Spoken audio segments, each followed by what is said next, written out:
What's good, B-Wood? It's Kenneth. And John Lee with your weekly rundown. Starting off, congrats to our girls soccer team for their home win against Bayless last Friday. Let's cut to John White with more. Tonight, the Eagles played the Broncos at Brentwood, where they won the game 2-1, thanks to a goal scored in overtime by Kenzie Curd.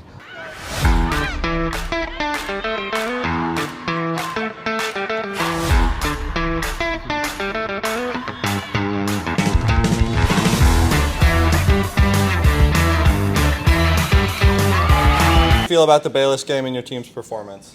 I think we did really well. It's nice that we won conference. It took a little bit, but we came out with the win. Can you walk me through the game-winning goal? I don't know. I think there was just a lot of adrenaline and high emotions, and it kind of just worked out. We play Valley Park April 14th on Tuesday at home.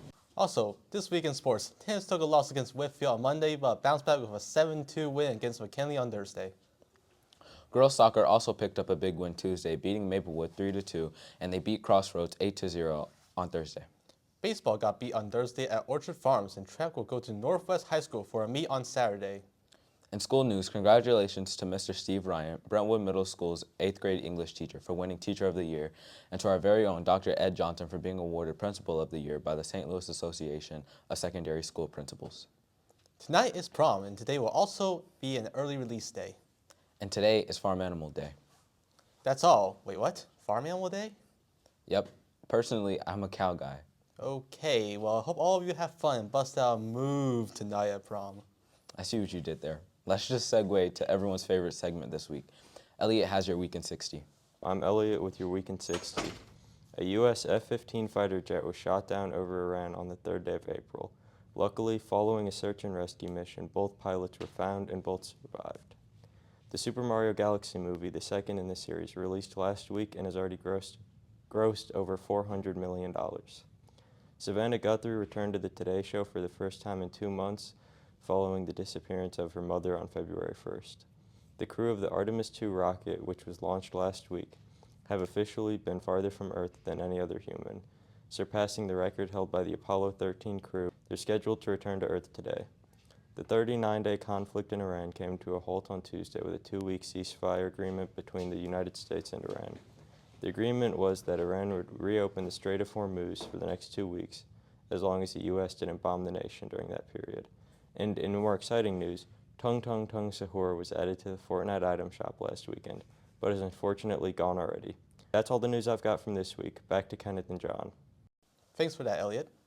Last Friday was Read Across Brentwood Day. Here's Camille with more information. Hi Brentwood. On Friday, April 3rd, it was Read Across Brentwood Day. Libraries are important because they got books that I can read, including Dogman, Diary of a Wimpy Kid, and I think it's how we can expand our knowledge as kids. I think our library is very important, or important to me, because I feel like it brings people together in a type of sense. They give free public access to knowledge, but they also give people a space to hang out and talk about things and kind of relax, like a second home to some people. Not only are we taking the opportunity to celebrate this event, but also Miss Wilson. I think Read Across Brentwood Day is important to me because reading is so important, and I think that taking a moment out of our busy lives and remembering that we need to focus on the practice of reading, and that it really is a way that it connects all of us together. Whether that is reading fiction or nonfiction, I just think that stories bring us together. And so that's a celebration. Yeah, I think that it's really beautiful just seeing everybody come together and having a great time, whether it's trying out the new Lego poetry, which is super awesome, but also just reading poetry together in the Poetry Cafe.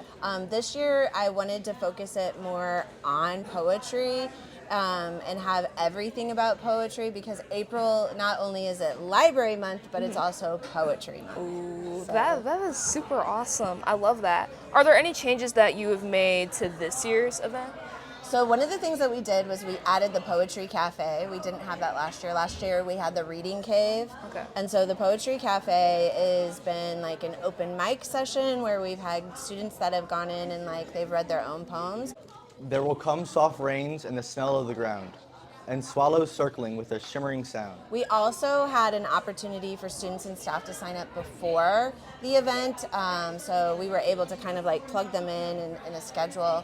And then students that were inspired by their reading and sharing of poems then got to share their own poems as well. A name is just a name, one you share with many. Countless unidentified faces, the only thing that connects them, a name. I think the two stations that I was looking forward to the most was the Poetry Cafe, and I love the Ransom Note Poetry Station. That's a really fun one. Miss Mumford put that one together. That was her, that's awesome. like her idea, and I think the way that she organized it, and I think that's been a really like fun one for everybody to do. What is the best part about being a librarian? You can see that there's a lot of people here today celebrating Library Month, which I think is amazing. You guys, it's you, the students. The students are the best part about being a librarian.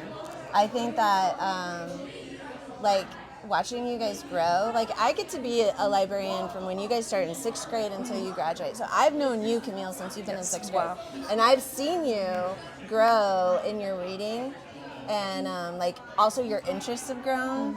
And I just love that. Like, I get to see that and be a part of that. And, like, I love it when you guys get excited about books and you want me to order books for you. And I just, like, I think, you know, like, I get to see that magic through you guys. And that's what makes my job so amazing. Do you have any goals for how you want to make an impact on students? You did mention just seeing everybody happy and the kids enjoying checking out books. I think my goal as far as being a teacher and a librarian is to model kindness to you guys, and to model that, like, just even having a small, like, being a small light in the world is pretty powerful.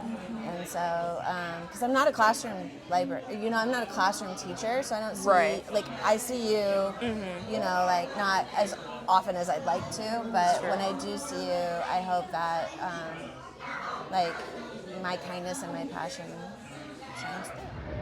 After learning more about Miss Wilson, make sure to stop by the library to tell her how much you appreciate her. And while you're at it, don't forget to check out a book. Happy Library Month, Brentwood! All right, that's all your news for this week. Make sure to check in next week for your weekly update. Yeah, of course, as always, Be good, be wood. And Oh my God, wait. Okay, just be good, be wood together. So, this is John say, and of course, as always.